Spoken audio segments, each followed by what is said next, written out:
It's Clark and Perry on the case. Da-na-na-na. Clark and Perry do what it takes. Da-na-na-na. Clark and Perry investigate. The activities and interests of local artists in the Windy City's finest throughout both Lethbridge and Medicine Hat, Alberta. Available on TELUS, Optic TV, On Demand, VidFlex, YouTube, and more for limited time only. Terms and conditions apply. Da-na-na-na. Hello, everybody. This is the Windy City's finest. I'm Perry, he's Clark, and we are joined once again by Gary Uchikura. We're just going to dive right into a little presentation here, and I'm going to give you the stage whenever you are ready, Gary. So I'm going to demonstrate a kata in many forms of karate, many styles of karate have this. It's called tencho. Tencho!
Awesome. Thank you so much for sharing that with us. I'm super excited to dive into this. I have done karate for a number of years, but it was a long time ago. I'm probably not the same style, I know. Yeah. But yeah, I think one of the first things I think we could dive into is just like some of the stylistic things. So I noticed breath is such a huge part of it. Mm-hmm. Is there anything you can kind of share about the role of breath in like this kata or the style of karate in general? So what's going on with that loud breathing is that the idea is to expel as much breath out of your body, your lungs as you can. Yeah. And the idea being when you breathe out, you're breathing out all the waste and the toxic stuff that you've built up. And then each new breath is completely new, as new as possible. Right. So you expel as much as out as possible. So there's lots of core force being applied. So that helps in not just getting new breath, but in executing a really strong movement. And it's also related to kiai in lots of ways. Kiai is the shout that you make when you deliver a blow. And some people say that it's not necessarily necessary, like a necessary thing. But think about Olympic shot putters or javelin throwers. Or tennis players? It gives them a noticeable advantage in terms of adrenaline and also allowing them to tighten their body really quickly by yelling. It tightens their core up and they're able to throw and do their movement with more force and energy. And it's related to that. Right on. I think I might have to practice it a little bit. So maybe if there were like a move that I could practice it with, and maybe just kind of follow with you, and I could try it myself. Sure. With you. So the first movements in the kata, first you start with mokso, which is basically a stilling of your spirit, basically. Okay. So mokso is about calm breathing, taking deep breaths, closing your eyes, and trying to not think about anything else. Don't force it either. Right. Imagine it like Zen meditation. Okay. In Zen meditation, they say you should imagine as if you're in a stream. Okay. You close your eyes, you're in a stream, and you have ideas. The stream is your ideas that happen to like flow by you as you go. Don't fixate on any of the ideas. Let them flow past like they're in the river. And then once you're calm, you open your eyes and start the kata. So this is the ready position, what they call yoi. Yoi is ready position. And from here, you start with a double block, taking a small step forward with your right foot into sanchin dachi. Sanchin dachi is the three-quarter stance, they call it. Right. So one foot's here like this, and they're both pushed in. Yes. It's supposed to be good for balance. Your knees slightly bent. Yeah. Okay, not touching like this, but just slightly bent. For sure. And you start right hand in front of the left because your right foot is forward. Right. Okay. From here, bring your left hand back, and you're sweeping, you're blocking and grabbing slightly, and then you're turning and then bringing back here. And this is also, there are two blocking motions of hands that you're using. And then from here, you're pushing upwards. So it could be an uppercut, it could be a push forward upwards. From here, again, a half moon block on the side.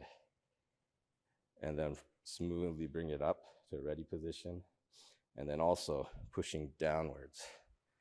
And this could be a strike to the hips, or any limb that happens to be attacking. Okay, and then from here, they call it, how's it, chicken fist. Oh, really? Or good. bird, I can't, koken, I think. And you bring this up, you're blocking at the same time, bringing it near, and then breathe out as you push. And then from here, also sideways koken. And then you're focusing on your core, bringing it to your core, into the center, and expelling all your breath at the same time. And then from here, you start the next movement. And so your left comes in front again? Left in front. Yeah. And then right hand back again to ready position. Sweep. Sweep. And sweep the other way. And you're using the back of your hand to basically almost grab. And then push upwards. Some schools will do it this way, some are like this.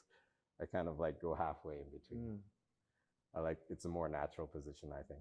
From here, again, a big sweep, a half round sweep, up into ready position, and then downwards. And then up, koken.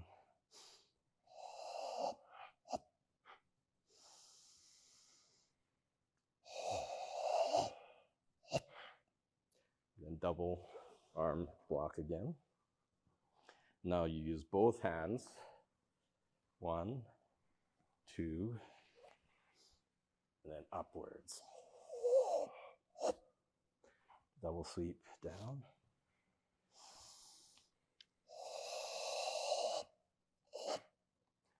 Koken.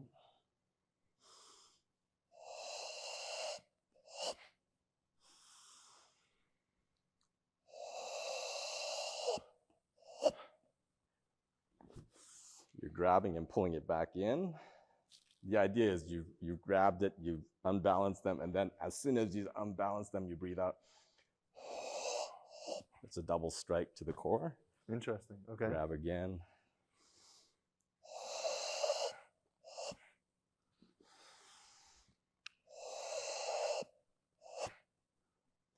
And then the next step is right foot goes back.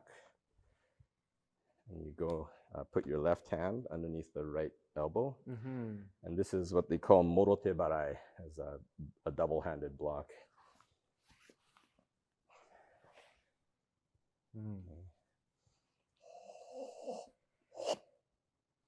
And then you take a left step backwards, Again, same opposite way.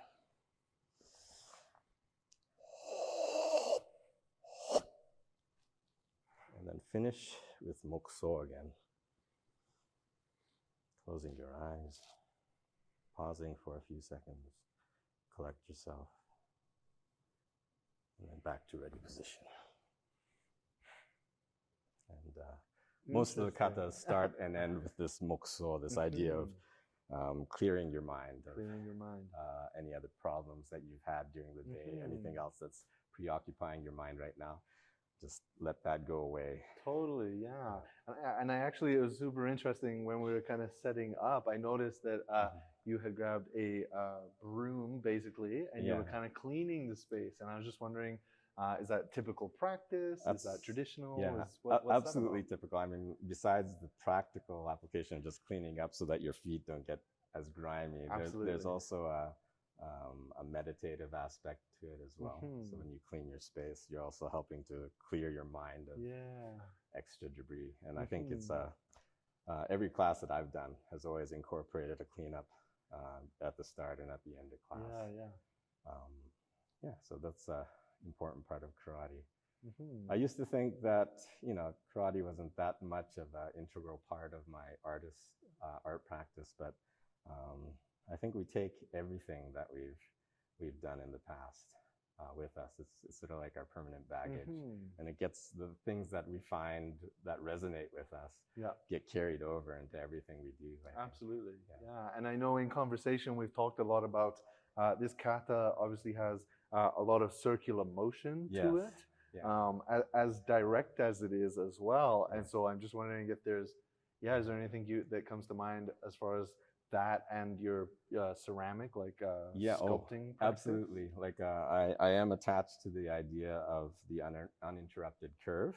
And so all my work on the wheel, I mean, inherently, because you're pulling on a wheel that's spinning, it's always going to be some aspect of this smooth curving motion whenever you make something on a wheel. It's difficult to actually make something really angular on a wheel unless you're like really focused on using tools and that sort of thing. Interesting. I think that's part of the romance, I guess, of the wheel is this idea of smoothness and continuity.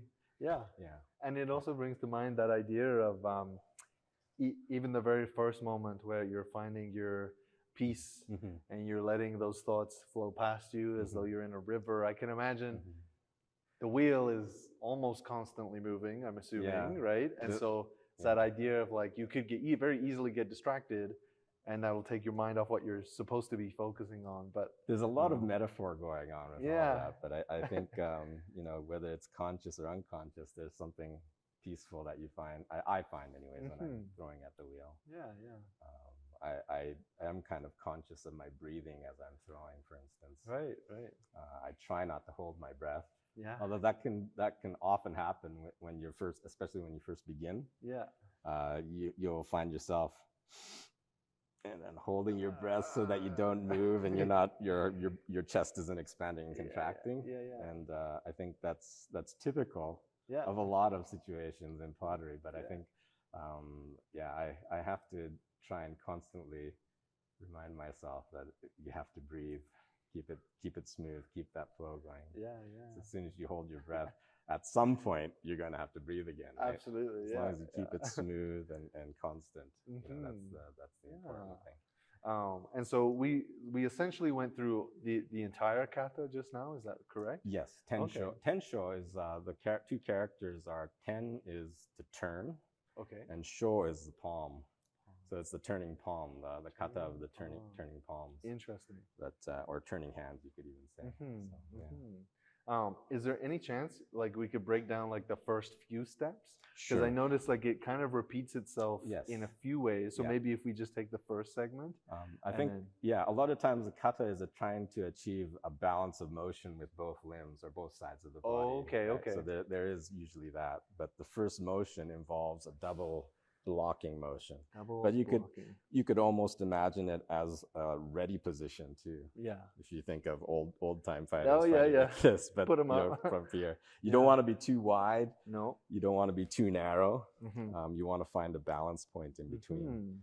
And after here, now I have my own ideas about that. I've seen lots of katas perform where they just pull the left hand back and then they do this. Yeah. But I'm kind of partial to this idea of going like this at the same time. At the same time. It makes sense to me, like that counter motion and counter motion at the same time. Yeah. It also makes it easier to breathe in one motion, and then right. Yeah. And then the next one, I've also seen done like here and here, but I've also seen it where they will block like this. So the right hand is already cocked, and then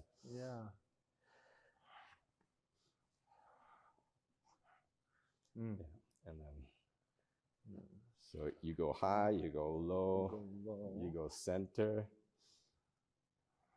and to the side. And a lot of it is just about centering your focus, right? It's about finding balance point and emphasizing core strength, balance. Interesting. Everybody has to stand. Yes. Right? Everybody has to stand. As you stand, balance is an important thing, but we often don't think about it. For sure. It's kind of one of those, It's just an intuitive thing. But I think when you focus on things that are that simple, you come to little epiphanies of realization, I think. Absolutely, And what you said about, you said something about you want to try basically on both sides? On both sides, balance the movements, right? And it's just, it reminds me of another episode we did of aerial silks. Oh. And they had this phrase of aerial crab, is that right? Oh. Aerial crabs. Basically, and so, so that's like if you practice a move on one side of the silk, then you're super unbalanced, right? Oh, right, yeah. And so it's that practice, basically, of practicing a move on both sides with both sides, and it just reminded me of that. But yes, I have a brother in Japan. Actually, he practiced taiko drumming for a good number of years, and he actually was part of the sort of like what they call the training group for. Kodo Taiko. Kodo Taiko is a very, prestigious taiko group in Japan, and they work out of a place called Sado Island in Japan, in the Sea of Japan or China Sea, depending on which politics you're going to apply. For sure. But anyways, he when he was training there, they forced them for a week at a time, I think, to do everything left-handed. So brush your teeth. Everything was done that you'd normally do with your right hand with your left hand. So eat, everything. And that was needed because as a drummer, you need to have that equal motion on both sides, and getting in touch with that ambidexterity is important. And I think it's equally important in martial arts as well. Martial arts, and probably pottery as well. Pottery, I think, to some degree, for sure. Interesting. Although I haven't really done much. Most potters in North America, they do pottery with the wheel spinning counterclockwise. Okay. In Japan, everything's clockwise. Oh. So I feel like I should do more practice turning it the other way. Interesting. I have a theory about why that is in Japan. In Japan, they're superstitious about things that go backwards. Backwards things are bad luck. And so if it's counterclockwise, it's bad luck. So they go clockwise to throw. Oh, okay. Even if you're right-handed, it doesn't, like, typically if you're right-handed, you would spin it counterclockwise so that the right hand is on the outside, and it's a stronger arm, so it's easier to brace it on the outside of the pot. Right. If you're left-handed, it's easier to spin it this way, clockwise, and use the left hand to brace. Right. Interesting. So, Cool. Okay. Maybe if we try those first few moves again. Okay. I know I'm still learning. So we'll just start from ready position here. It's about shoulder width apart. I'm gonna come back here. Okay. And you bring your feet together at first from here. Yeah. Crossing your arms, protecting yourself, and then blocking at the same time. Try to keep your back straight, your butt tucked in. Yeah. And balanced over, find that center of balance directly between your feet. Yeah. And then from here, I like to draw back and do the first block Kind of motion here. simultaneously, yeah. Turning the palm over and then bringing the hand in.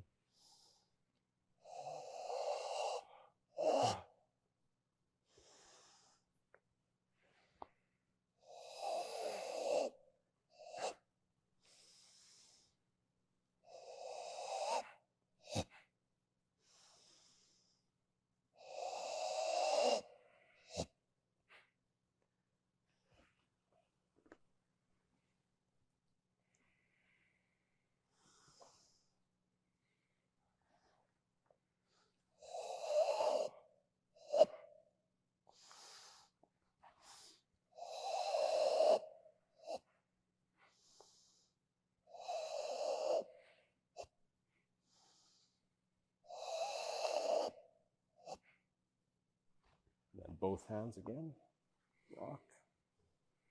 And then blocking with both hands, right in front of the left. Turning. And then upward striking. Double rounds.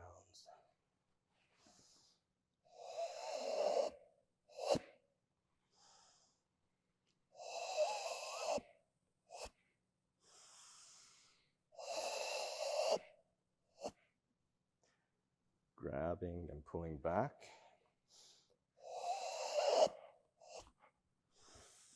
Again.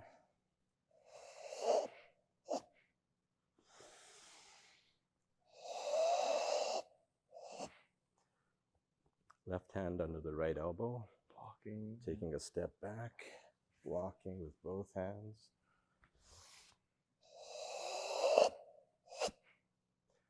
Right hand under the left elbow. Blocking, sweeping over your whole torso.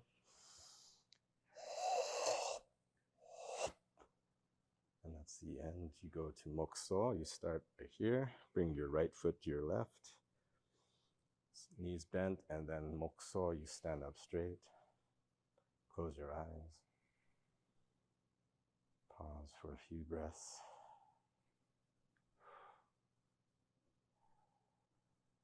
Enjoy. That's it. Yeah, it's simple, but I think it represents a lot of different katas in some way. Yeah. The style of balancing the motions. So the very first kata that most people learn is taikyoku, sono ichi. Yes, One, I'm remembering this. Like this is all coming back to me. Oh my two, gosh. Yeah. and then middle punch, middle punch, middle punch. Yeah. And then you turn around, do the other side, you balance, other side. There you go.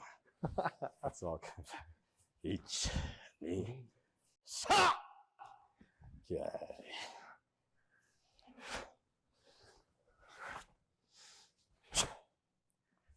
And yeah, man. So we went from black belt to the very first white belt kata. That's awesome. That's great that you remembered it. Yeah, like it's crazy back, how it comes back. And I remember in our interview you kind of spoke about that kind of like muscle memory, and I think you talk a lot about being realistic with something and like making something like a motor kind of memory, memory function. And like, so like that for me was crazy because I haven't done that in like a decade. And you still remembered. But like it's when you practice something over and over. You did it a number of years, right? I did it for several years. Yeah, for sure. I'll bet you in 20 years time you'll still remember most of the bits there. And just I don't know, that repetition and I don't know. I noticed when we're doing I forget the name of it already. Morote barai.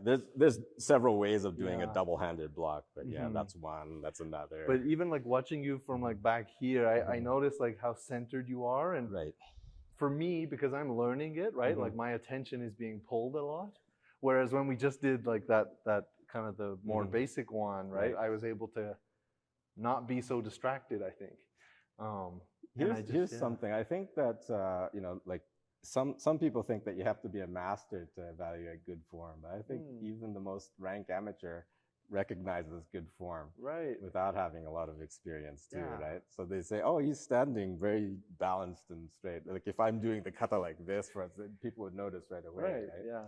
And so functionality has to be built into it. This is my problem with a lot of martial arts. I mean, I think martial arts is great for self-discipline and creating a degree of fitness within an individual, a set of routines that is healthy for you. But it's hard for me to address something as a martial art unless it's actually actively trying to address a realistic situation. And for me, that means pressure testing. It has to be, you have to be trying to apply some kind of a pressure testing system to it. Not rehearsing everything. For sure. It's not a rehearsed dance, right? It's you don't know what's going to come. So you have to have these live sparring sessions where the individual is allowed to sort of move and create their paths of movement all on their own. For sure, yeah. Not this, I'm going to hit you with my right straight, you're going to block it and strike back, or this sort of thing. But doing those motions can help build the... It's important, for karate to be karate, you do need these forms, right?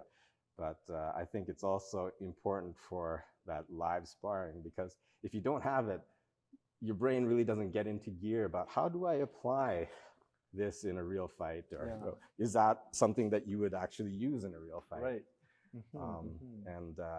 So having these light sparring sessions, at the very least, the light sparring session is important. For sure. And unscripted. And I noticed, like, again, when we were just kind of getting ready today, you were showing Clark a few kind of moves that were maybe a bit more practical. Right. Would you feel comfortable kind of showing those with myself? Sure. So, like, just imagining if someone's attacking, maybe they've got, I don't know, a knife or something. Sure. And I'm not advocating knife self-defense is a very tricky thing. If you're confronted with a knife, the best thing to do is always to run if you can. And I remember that. If you can get away from them and you know that you're faster than them, always run. But this is the problem, though. If they're bigger and faster than you, you have to do something to slow them down before you run. For like sure. kick here and then run. And then run. Something Safety like that. First, everybody. If you can grab something longer than their knife, like a stick or a bench or a chair or something. Try to whack that knife out of their hand and then run. And then run, try to disarm the person a little bit. Like if you think that you're not going to be able to outpace this person. I mean, there's so many practical things to consider in a situation like that. If you can de-escalate the situation before anything is drawn. That is also recommended, yes. So de-escalation is the number one self-defense thing I think that you can do. I had a police liaison officer, I can't remember his name off the top of my head. Oh, that's okay. he recommended, he said, try to hold off, try to stay calm, try not to aggravate the situation at all for 10 seconds or 15 seconds. And very often, someone that is angered to the point of just about initiating a fight, if they don't do anything for 10 to 15 seconds, they can't maintain that level of rage long enough to continue with this action that they had started. It's like that stream. Eventually it will pass, right? So it's important to try and bring, you're the only one that can control yourself, right? You can't control the other person, but oddly enough, when you calm down, it has a very significant effect on the people around you, right? Totally, So, Interesting. That's the I do idea. remember that from all my years ago of doing karate. It's definitely your own safety. It's kind of like practicing something in the hopes that you never have to actually use it. You know what I mean? De-escalating. But that said, say you can't, you're cornered in a corner and they're coming at you here. And you're coming with a right hand. Try to get to the side, to the outside of their range of motion, right? And once you're here, like I like to do this idea of grabbing, if this was a weapon hand, grabbing it and then turning it over and you'll get them to flip over by themselves, basically. It's like using the momentum, kind of. And I notice what you're saying about, getting to the outside because, if they're coming at you with their right hand, And then because the range of motion is still over here, If you're significantly smaller, get both hands into it. Get them, dig your fingers into the meat of the palm, and then because force I can't that wrist. do anything but like fall go to where backwards. Yeah. Interesting.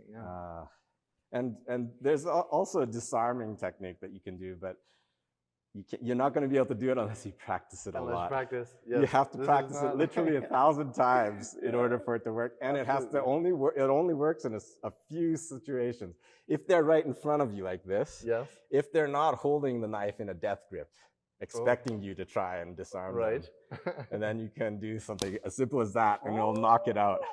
It's basically when your hand, if it's a fist here, goes like that, it opens up naturally. If you do it really fast, one hand on the inside lower part of the wrist here, and then the other on the top of the hand. And this forces almost anything to come off of their hand. Whoa, that is But you have to do it full power, really, power, full speed. And catch them completely by surprise, and they're not holding it in a death. If they're holding it in a death grip, you're not going to be able to get it out. For sure. Interesting. Little things like that are, they're all over the place. Hopefully you're never in that situation. Hopefully never, ever if in you're that not, situation. If you haven't practiced this a good number of times with your friends with like a rubber knife or something at least. I don't recommend. Don't recommend it. No. De-escalate. Run away. If you're caught and they're already attacking, then do what you can to try to attack their hand primarily. I think that's the most logical thing. First off, it's closest to you. Their hand is closest to you. Right. If you can injure their hand, they're not going to be able to hold the weapon as well anymore. Nobody's going to accuse you of trying to kill them because you tried to knock their, their hand a little bit. That could serve as all the motivation you need to keep the guy from chasing after you. Absolutely. This guy hurt my hand. I don't want to chase after him now. Interesting. Wow. Interesting. So. Is there anything else you wanted to share about like the kata or your karate practice, or how it integrates with or intersects with pottery? Okay, so I started out actually with the local teacher here, Kinjo Sensei, Kinjo Taka Sensei, and he does a style called, back when I did it was called Go Hakkai Ryu, is Okinawan style of karate. Okay. And lots of kata, but also they had some live sparring going on here and there as well. And that Okinawan style I did when I was about 13 until about 16 years of age. I went every Sunday to a class that was in Tabor at the Moose Hall. Oh, wow. And so we used that, and I think they just liked us because we cleaned up the floor so well after. The practice of cleaning up after yourselves. And then when I went to, I didn't do any karate for a couple years until I graduated high school, and then I went to Guelph, actually, University of Guelph. And while I was there, I met up with an Iranian fellow, a friend of mine named Arash, and he introduced me to something called Kyokushin karate, which is it's a full contact style of karate that they started in Japan. The founder is a fellow named Masoyama. He's the founder. And since his passing, I think in 1994, the organization splintered into lots of different groups. For sure. But some people wonder if that was an intent of Masoyama, that he wanted everyone to create their own styles, to think for themselves, basically, right? Come up with your own ideas, and that's what he did with his style of karate. Like, he did initially Shotokan karate under Gichin Funakoshi, who's like credited with spreading karate throughout the main area of Japan. And he also did some judo. He also did some Chinese martial arts, I think, and probably some Korean martial arts, some boxing. Oh, cool. He was involved with a number of different styles of martial arts, and thinking about that, after I saw this full contact style of karate, I just thought that it felt so much more practical, because there is you have to block with unrehearsed movements, right? You don't know what's going to come. You have to be sort of in a ready position at all times, regardless of whether the left kick or right kick, low, middle, high. Interesting. And so I fell in love with Kyokushin, this full contact karate style, for a number of years. But when I came back to Canada, it was hard to find something local that was full contact like that in karate. So I did do something called Budokan, which is, I guess it's strongly influenced by Shotokan karate. But yeah, I did that in Medicine Hat for a number of years. Oh, cool. But since, yeah, I've experimented, dabbled in things like kendo. Let's see, what else is there? Jiu-jitsu. I was part of the martial arts club at the university, and there's kickboxing and jiu-jitsu, and probably a little bit of wrestling and that sort of thing, involved judo as well. And I think you come to the realization that you could always take something from all these different arts. They're very specialized, these different arts. And I often think about how Japanese bujutsu, they call it bujutsu, covered everything from using a bow to a spear to fighting, like hand to hand. Wow. Right? And so all little by little, with, I guess, the intent of making the art safer, less injuries involved and that sort of thing, they introduced the rules and they separated out the different styles of fighting. Right. But I think in reality, I think they all should be connected at some point as well. Totally. You should be able to envision them as a complete whole in some way. And at any rate, there's no martial art that's the ultimate martial art, right? There's always something that can beat your technique. There's always something that can be modified. There's always someone stronger, or there's always somebody smarter, better, or often smarter, right? Interesting, smarter is the thing. But definitely, somebody that's 300 pounds and 6'5" is going to probably crush you, no matter how strong you think you are at 5 feet. For sure. Yeah. Interesting. Right on. Awesome. I think that's all we have time for right now. So thank you again so much for sharing this with me and with everybody. I'm Perry. He's Clark. And this is Gary Uchikura. Awesome. It's Clark and Perry on the case. Clark and Perry, do what it takes. Clark and Perry, investigate. The activities and interests of local artists in the Windy City's finest throughout both Lethbridge and Medicine Hat, Alberta. Available on TELUS, Optic TV, On Demand, VidFlex, YouTube, and more for limited time only. Terms and conditions apply.